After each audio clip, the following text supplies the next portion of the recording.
Wewe kama wewe mchambuzi wa mpira, jana umefuatilia mechi ya jana Simba vs Azam FC na matokeo uliyaona. Lakini baada ya matokeo yale, mashabiki wametoka hadharani na kusema kwamba Ahmed Ally anawahujumu yeye na Mangungu. Hii kauli binafsi umeipokeaje? Mangungu na uongozi wote kwa ujumla kwenye klabu ya Simba, naweza tukasema kwamba mashabiki siku zote wao huangalia kile kilicho bora.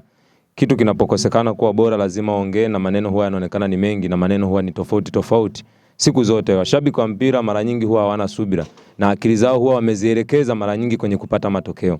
Kwa hiyo matokeo yanapokosekana, basi huwa wanaingia moja kwa moja kwenye masuala mbalimbali na huwa wanafukua maneno ambayo huenda muda mwingine huwa hayako sahihi kwa upande mwingine, lakini upande mwingine huwa nao wanaona kile ambacho kinaendelea ndani ya klabu husika. Lakini mimi naamini matokeo ni sehemu ya mchezo. Kwa hiyo mashabiki wanatakiwa watulie kulingana na kwamba mchezo una matokeo matatu: kuna kufungwa, kuna kupata sare, lakini pia kuna kushinda. Sasa hili tokeo la kupoteza lisiwafanye waanze kuongea maneno ambayo muda mwingine huo ni uongozi, na uongozi wao wanatakiwa waamini kwa sababu wao wenyewe ndio walihusika kwenye kuteua uongozi husika. Imekuwa ni mwendelezo wa mashabiki wa Simba Sport Club pale wanapopata matokeo ambayo sio rafiki kwao, wakitupia lawama na mizigo yote viongozi. Hii inaathiri nini? Kwa sababu Simba sasa hivi wapo kwenye mpito mgumu sana wa timu yao. Wapo kwenye kati ngumu sana. Wapo kwenye muda ambao wanatakiwa ungane kwa pamoja, wajenge timu yao ili hali tu timu ipate umoja na mshikamano kama ilivyo kauli mbiu yao nguvu moja. Lakini wao wanaanza kutupiana lawama na mizigo isiyokuwa na maana.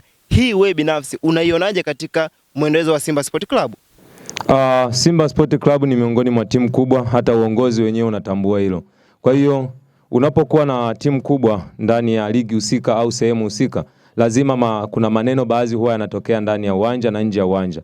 Unapokuwa ndani ya uwanja unatakiwa ufanye kile kilicho bora ili kumfanya aliye nje ya uwanja afurahi kukiangalia kile kilichopo ndani ya uwanja, kwa sababu kinatoka kile kilicho bora. Sasa Simba Sport Club wameshindwa kufanya kile kilicho bora ndani ya uwanja. Wale waliopo nje ya uwanja sasa wamekuwa na yale maneno, kwa sababu miongoni mwa kitu ambacho huwa kinawafanya mashabiki waongee ni pale timu inapokosa kupata matokeo ndani ya mechi husika.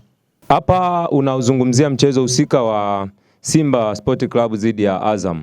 Mechi ambayo kiuhalisia ndani ya uwanja ilikuwa inaamliwa na mbinu za walimu wawili, yani wa timu zote mbili. Hapo namzungumzia Suleiman Matola kwa upande wa Simba Sport Club, lakini pia Florent Ibenge kwa upande wa Azam FC. Mechi ilipoanza, ndani ya mechi mchezo ulionekana ni wa kuviziana, kwa sababu kila timu ilikuwa inacheza kwenye mfumo wa mwalimu ambavyo yeye ameitrend timu kwenye uwanja wa mazoezi. Kwa hiyo Simba Sport Club walipoanza mechi na Azam FC walivyoanza mechi, wale wengi walikuwa wanafuata kile ambacho mwalimu amekifundisha kwenye uwanja wa mazoezi.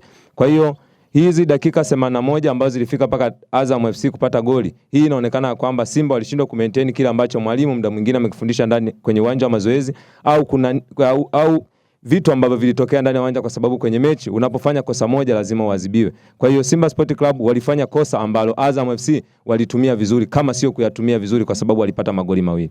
Simba Sport walifeli wapi dakika ya 81 mpaka kuruhusu bao lililopigwa V-pass na Nasser Saadun? Simba Sport Club kwenye mechi husika, kocha Florent Ibenge anaamua kumuingiza Nasser Saadun. Aliona kosa la Simba kwenye upande ambao alikuwa anacheza Shomari Kapombe.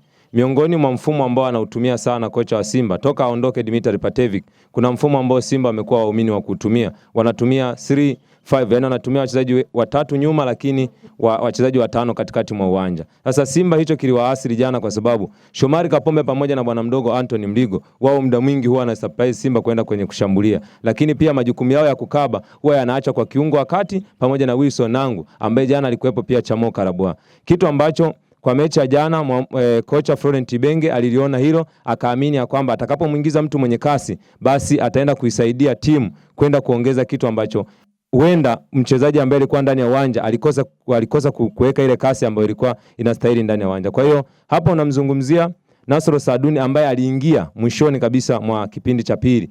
Florent Ibenge aliona udhaifu wa Simba kwamba Shomari Kapombe muda mwingi anaenda kushambulia, muda mwingi anaenda kuitafutia timu matokeo. Sasa eneo lile lipo wazi muda wote. Je, aingie nani ili aende akaisaidia Azam FC kwenda kushambulia vizuri na kupata matokeo vizuri? Kwa hiyo Nasser Saadun alikuwa ni chaguo la kocha, kulingana na kwamba kocha Florent Ibenge aliona udhaifu wa Simba Sport Club kwenye mfumo wao wa 3-5-2 mbele pale.